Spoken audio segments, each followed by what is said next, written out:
Bonjour à tous, mon nom est François Letarte et bienvenue sur ma chaîne JDRD30, une chaîne consacrée aux jeux de rôle sur table. Hydroliste, je vais vous parler d'RPGS, l'Arme des Dragons, d'un aspect du jeu qu'on a dans la campagne, qui a suivi les personnages quand même un bon bout de temps, un peu l'origine de ça, puis aussi l'impact que ça a sur la séance que je vais faire de demain, parce que dans le fond, je pense que ça m'a un peu ramené tout ça.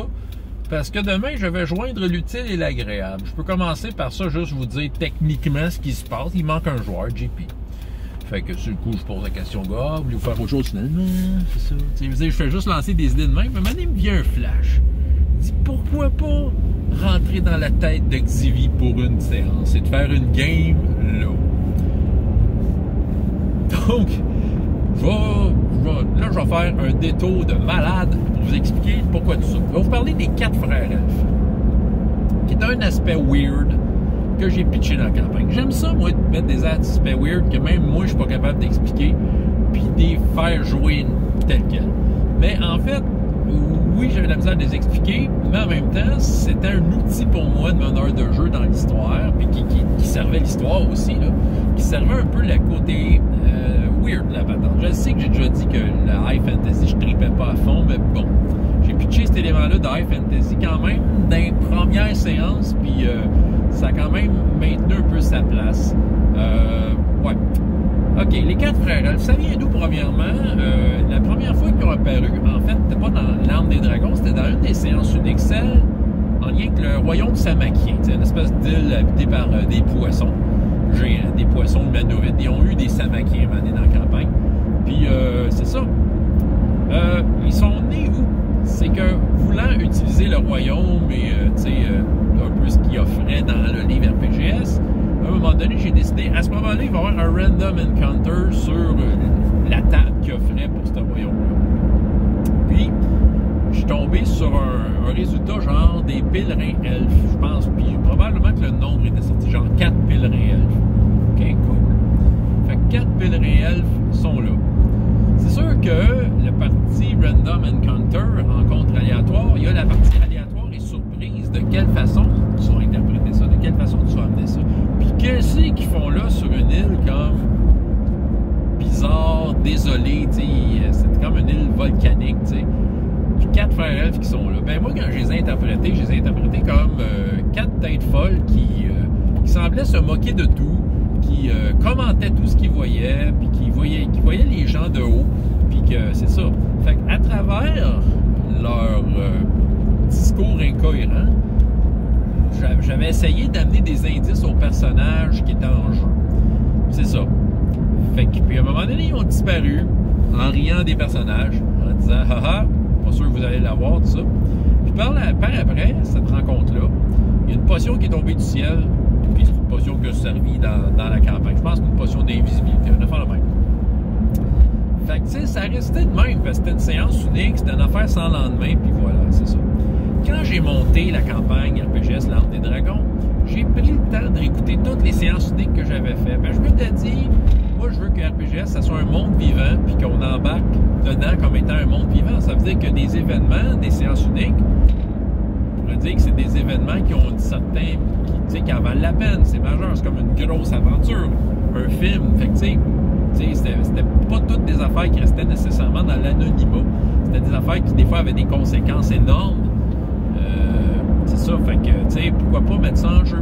Fait que j'ai pris des notes sur toutes sortes d'affaires. Tu sais, je vous ai parlé dernièrement de Taltiche, que j'ai utilisé Taltiche un peu pour qu'est-ce qui s'était passé là, pour peut-être m'amener du jus pour ce qui se passe présentement dans la campagne. C'est ça. Mais les 4 frères elfes, c'était un peu ça. Je les ai amenés un peu dans l'histoire, au hasard. Ben, je trouvais que c'était approprié à ce moment-là. D'ailleurs, c'était une des séances que Sébastien Pelletier était dans le game avec son personnage Pavlov. Il se promenait dans le bois, puis les 4 frères elfes étaient là, en train de se faire des jokes, des affaires de même. Puis c'est la première interaction qu'il y a eu avec le groupe. Le groupe a fait affaire à 4 personnages incohérents, des elfes qui savent pas trop qui ils sont, mais en même temps ils le savent. Mais ils savent qu'ils sont pas dans le bon temps, mais qu'ils savent pas non plus de quel temps qu'ils viennent. Puis ils semblent savoir de quoi ils parlent, mais c'est absolument n'importe quoi, sauf que ça n'a pas de sens qu'est-ce qu'ils disent. Puis, ils font juste se moquer des personnages. Ils semblent connaître les personnages. Ils semblent faire allusion à comme de quoi qu'ils savent c'est qui eux autres. T'sais, puis c'est ça. Fait que, tu sais, un peu de rencontre qui a laissé les personnages un peu perplexes. Mais par la suite, une potion est tombée du ciel. Puis une potion qui a servi justement dans les séances qui ont suivi. Là, je pense même à la fin de cette aventure-là, elle avait été bue. C'est ça. Puis, c'est ça. Fait que là, les frères elfes, c'est un peu un phénomène qui, des fois, une fois de temps en temps, arrivait. C'est ça. L'autre affaire, c'est qu'à un moment donné, ils ont découvert que des frères elfes, il y en avait de moins en moins. Il y en avait 4, maintenant il y en avait 3. Le lien qui a été fait, c'est le fait qu'à toutes les fois que tu vois une nouvelle lampe de dragon, un frère elfe disparaissait. Mais juste avant de disparaître, il venait de donner un coup de main au personnage, mais tout en étant cohérent dans ce qu'il disait. C'est comme s'il avait toute sa tête, puis il donnait un coup de main. D'ailleurs, tu sais, la première lampe, la deuxième lampe qu'ils ont trouvée, c'était dans l'Empire Chthonique, puis Léo a failli mourir parce que Shauta lui a touché le front, tu sais. Mais le frère elfe était là, puis ça a comme donné un bonus à Léo pour réussir sa sauvegarde et qu'il a réussi de justesse, tu sais. Fait que, tu sais, c'était un peu ce genre d'aide-là que ça amenait.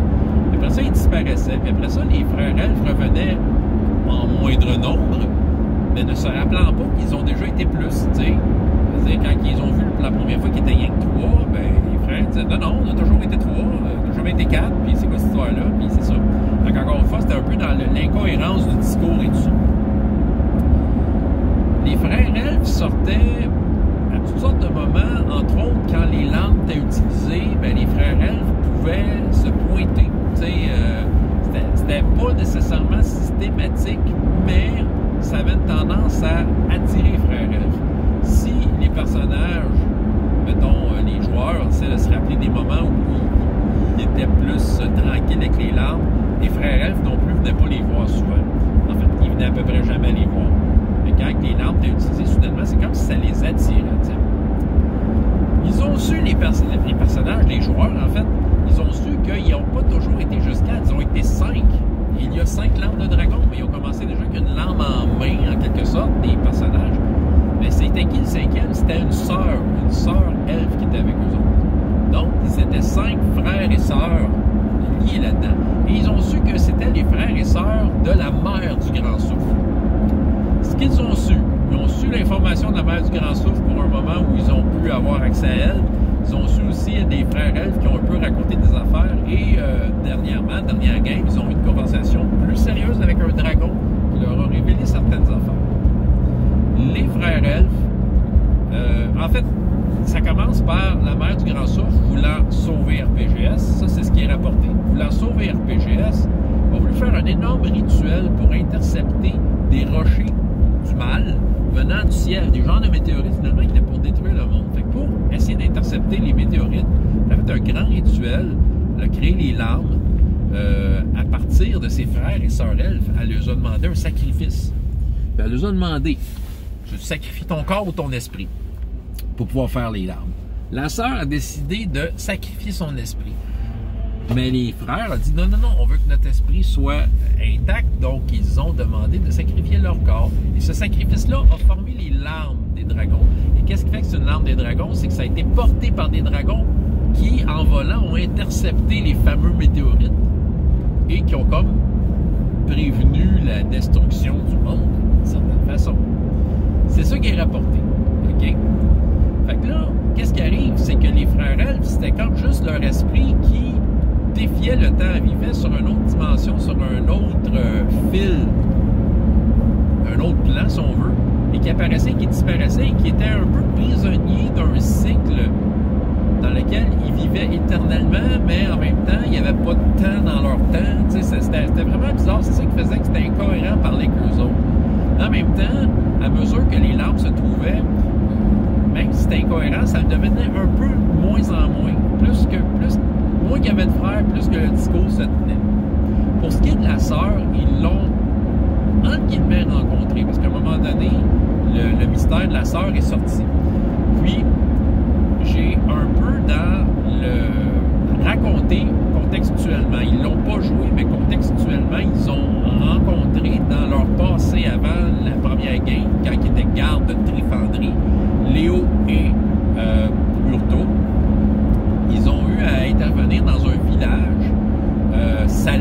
s'appelait, je me souviens.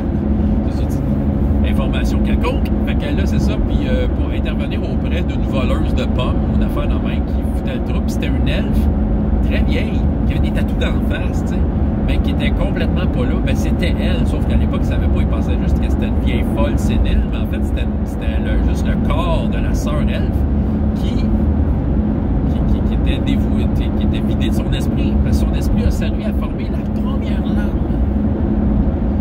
C'est ça. Puis là, ils l'ont comme, entre guillemets, rencontré plus tard parce que Chauta, qui avait une capacité d'enlever la peau à ses victimes puis se déguiser avec, ben avait comme pris un peu l'apparence de la sœur elfe, la folle, avant d'aller dans l'Empire Tonique pour essayer de rallier les gens de l'Empire Tonique à sa cause sous les traits d'une elfe qui a de l'air pas mal cool avec des tatous d'en face. Mais c'est sûr que les personnages ont vu dans son jeu, puis évidemment, ils ont pu démasquer la vilaine démon, qui a quand même gagné d'une certaine façon, parce que, tu sais, ils sont partis avec la larme, oui, mais l'Empire Tonique, c'est ça. Qu'est-ce qui s'est passé après? Faudrait demander au corbeau, si Urto écoute ça, là, parce que son corbeau est resté pris là, il est capable de communiquer par l'esprit. Il n'a jamais pensé faire ça, il dit. Il n'a jamais pensé à dire, hey, qu'est-ce qui se passe à l'Empire Tonique? Son corbeau pourrait lui dire, mais il n'a jamais pensé à ça. Ah! C'est bon. C'est ça. Fait que, tu sais, il y a un peu tout cet aspect-là qui me sert un peu de donnage d'indices, puis aussi qui est au service de la partie étrange de leur quête, la mère du grand souffle. C'est qui elle? Qu'est-ce qu'elle fait là? C'est sûr qu'ils apprennent à connaître, ils savent maintenant son nom, ils savent un peu plus qu'est-ce qu'elle fait, ils savent qu'elle est en train de dormir, mais là, la dernière gang, ils ont comme découvert qu'elle est en train de se réveiller, tu sais. Il y a comme plusieurs affaires qui sont là. Le dernier frère elfe est apparu à la dernière séance pour, théoriquement, la dernière fois. Et qu'est-ce qui s'est passé? Il pleurait. C'est la première fois qu'il était comme pas de bonne humeur, d'une certaine façon, parce qu'il disait que c'était la fin pour lui. Les personnages ont trouvé la dernière larve de dragon qui leur manquait. Et c'est ça, puis il leur a demandé est-ce que vous avez parlé aux dragons, tout ça. Parce que les dragons avaient bien de la peine dans cette histoire-là. Le joueur peut-être avec cette histoire-là, mais les dragons qui ont porté les larmes, c'est pour ça qu'il y avait beaucoup de. Ils appelaient ça des larmes de dragon, parce que les dragons avaient beaucoup de peine de ce sacrifice-là de leur mère du grand souffle qui était mis dans un sommeil éternel, blablabla. Et voilà. Fait que là, le frère elfe a demandé pouvez-vous parler au dragon, tout ça, parce que lui, il voulait faire libérer son âme qui erre dans le pas de temps, tu sais.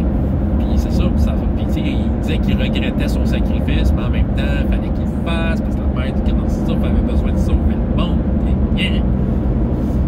Fait que là, il a demandé de parler au dragon. Et par la suite, étant donné qu'il y a toujours des potions qui arrivaient de nowhere, tu sais, par les frères elfes, il a voulu leur faire un cadeau. Il a sorti une bouteille vide en leur disant « Qu'est-ce que vous voulez dedans? » Tu sais, toutes les autres fois, les frères elfes envoyaient des potions, puis c'était toujours une surprise à chaque fois quand ils buvaient. C'était quoi cette potion-là? Mais là, cette fois-là, il leur disait « Qu'est-ce que vous voulez dedans? » Xévi, avec son envie de chocolat intense, a dit « Du chocolat. » Puis le frère elfe a rempli la potion de chocolat. En disant, c'est la meilleure recette de chocolat que tu trouveras jamais, parce que nous, on a voyagé dans le temps et l'espace, on a vu toutes les recettes de chocolat, de sirop au chocolat d'RPGS, puis on t'a trouvé la meilleure. Puis là, puis c'est ça, mais en même temps, ça va clarifier ton esprit. J'ai dit ça de même, j'ai un peu pitché ça de même dans les airs. Ah, c'est une potion avec un effet qui est même pas dans le livre. Go! Là, qu'est-ce que tu fais? Tu sais, qu'est-ce qu'il allait faire? Tu l'as rangé à la potion? Non, c'est Xévi. Il a calé la potion. Au gobelet. Fait que là, on est tombé dans un mode où, là, tu tombes dans un de ses boss. Fait que j'ai expliqué à Marc, pour Xévi, il dit, écoute, cette potion-là t'ouvre l'esprit. Regarde bien ce que ça va faire. J'ai proposé quelque chose. J'ai dit, écoute, pose-moi une question sur sa campagne. Un mystère que tu n'as pas réussi à élucider. Quelque chose, tu sais, qui te tracasse, que tu comprends pas. Puis moi, je vais t'expliquer la patente au complet. Je vais te faire recoller les morceaux que je crois que tu as entre les mains. Et tu pourras, tu sais, je pourrais autrement dit, j'essayais de lui résoudre une énigme. Parce que c'est sûr que moi, il y a toutes sortes d'éléments qui ont été pitchés en campagne. Puis, tu sais, il y a des morceaux que je pitch de temps en temps, des morceaux, puis les joueurs s'en aperçoivent pas, mais qui sont des puzzles, des pièces de puzzle, tu sais. Fait que, un moment donné, ils cliquent, là, ils disent, ah oui, telle affaire, ils font des liens, mais tu sais, des fois, ça peut être long. Puis, tu sais, on s'en vient vers la fin de la campagne. C'est le temps d'avoir des réponses, là, tu sais, puis c'est ça. Fait que, tu sais, j'ai un peu pitché une idée, mais une idée, encore une fois, que je trouvais, hey, c'est vrai que ça serait cool réponses issues de cette façon-là. Le frère Elf leur donne un peu le cadeau de ça. Fait que sur le coup, Marc, ça savait pas trop sur quoi poser une question, tu sais. On a laissé ça de même. Je dis, regarde, quand tu auras une question, tu me la poseras. Fait que là, il a comme un peu joué le Xivy qui est dans sa tête, parce que là, il était comme Sherlock Holmes sur la coke. Fait que là, il voyait plein d'éléments, il faisait plein de liens dans sa tête, puis tout ça. Maintenant, Marc est arrivé avec une question. Il m'a un peu surpris, mais c'est correct, parce qu'il avait le droit à n'importe quelle question. Il m'a un peu surpris parce que c'est un peu par rapport à un élément qui n'est pas tant que ça relié, qui n'est pas directement relié à la campagne, mais qui peut quand même être relié. C'est ça qui arrive. Il y a moyen de faire des liens avec tout ça, mais c'est ça. Il m'a parlé d'Anoren. Il m'a parlé de la reine alliée à Posicala. C'est quoi en fait le problème avec les hommes de pierre? Dans la mythologie, dans un peu le lore de RPGS, la reine alliée à Posicala est une humaine sur le trône d'Anoren, et selon la dynastie sévérienne, c'est un homme de pierre devrait être là et c'est carrément pas correct. Fait que du monde veut la détrôner, les hommes de pierre veulent la tuer, et il y a le vagabond gris qui essaie de travailler fort pour que ça arrive aussi. Un gars qui a porté un masque, un gars qui a été possédé par un masque de pierre. Fait que jusque-là, ben écoute, j'ai un peu déballé spontanément des affaires, mais là, je m'étais dit, par après la séance, je dis, ouais, c'est juste ça que j'allais dire. Il me semble que je pourrais aller plus loin que ça. Je me suis mis à réfléchir, à faire mes petites recherches. Je me suis dit, regarde, ça vaut bien un 2 litres de chocolat dans une bouche de kobold. Je me suis dit, garde bien ça. Je vais faire mes recherches. Je vais commencer à aller plus, tu sais, à Noren, avec plus d'attention. J'ai commencé à poser des questions à Sébastien Allard, qui a écrit à Noren et qui a fait une petite campagne dans son royaume et dont je me suis servi parce que je me suis dit, tant qu'à faire de RPGS un monde vivant, pourquoi pas utiliser ce qu'ils ont fait? Autrement dit, de ne pas juste travailler avec la photo fixe qui est ce qui est écrit dans le livre. Mais tu sais, quelqu'un d'autre a vécu de quoi là-dedans, puis c'était avant que je pense. Fait que tu sais, pourquoi pas m'en inspirer, tu sais, montrer que c'est un monde vivant. Fait que j'ai posé des questions, un peu son point de vue là-dessus, m'a donné des réponses. Là, je me préparais mentalement à faire une belle vidéo pour les gars. Tu sais, voici la réponse, tu sais, voici les affaires. Tu sais, essayer peut-être de juste raconter de quoi, puis de mettre tu sais, de leur donner des réponses pour qu'ils puissent utiliser l'information pour ce qu'ils ont à faire, tu sais. Parce qu'il y a des affaires à Anoren qui peuvent peut-être avoir des liens avec les larmes des dragons, avec leur quête. Moi-même aussi, dans cette exploration-là, je vais peut-être moi-même découvrir des choses qui vont être utiles à la campagne. Fait que sur le coup, c'était ça. Aujourd'hui, JP dit, ouais, demain, finalement, j'ai un peu double booké quelque chose, puis je serais pas disponible pour la game parce qu'il y a une convention, c'est ça. J'ai dit, ben ok, pas de trouble. C'est ça que j'ai dit. Comme j'ai dit au début, sur le coup, j'ai dit, ben écoute, on peut peut-être jouer à d'autres choses les deux autres, comme on fait des fois. Mais j'ai dit, non, hey, pourquoi pas faire le voyage de Xivy? Pourquoi pas, au lieu que moi, je fasse une vidéo bien statique, j'ai pris du temps pour essayer de ramasser mes affaires, pourquoi pas juste le jouer? Hein? Ce voyage-là dans la tête de Xivy, ce voyage-là à travers les indices, un monde de chocolat et de désert d'Anoren, tout mélangé dans sa tête. Et Léo serait dans son histoire. Ouais, j'ai collé à shot. Ça veut dire, je collé à shot, j'ai proposé ça. J'ai dit, regarde, demain, ça va être différent. On va aller dans la tête de Xivy. Et Léo va être là. Fait que, tu sais, je vais comme inventer une raison boboche de dire, OK, pourquoi ils se seraient rassemblés, tu sais, pourquoi dans la tête de Xivy, qu'est-ce qu'ils font là. Puis, tu sais, je vais inventer le genre de défi pour... tu sais, je vais inventer le genre de défi pour permettre aux...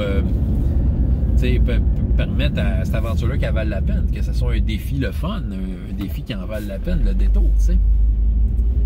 Fait que, tu sais, c'est un peu ça, là. Je veux comme un peu mettre en scène cette game-là qui va être weird, mais que je veux que ça soit utile à la game. Autrement dit, je joins l'utile et l'agréable, et tu sais, je prends les éléments que j'ai en main, puis j'utilise ça. Tu sais, il y a plus une potion qui clarifie l'esprit. Je pensais pas qu'il manquerait un joueur, mais tant qu'il manquait un joueur, pourquoi pas aller à fond avec ce qui se passe quand il y a bu la potion, le buzz qu'il y a, Xivy, un buzz de kobold, et kobold buzz.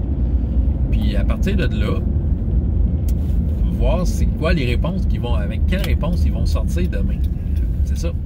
Fait qu'il va falloir que je prépare évidemment ça un peu différemment, que je prépare d'une certaine façon, que je prépare les genres de défis. Tu sais, les personnages vont être tels quels Mais tu sais, ça va être weird. Là. Ça va être comme Charlie la chocolaterie x 10 000.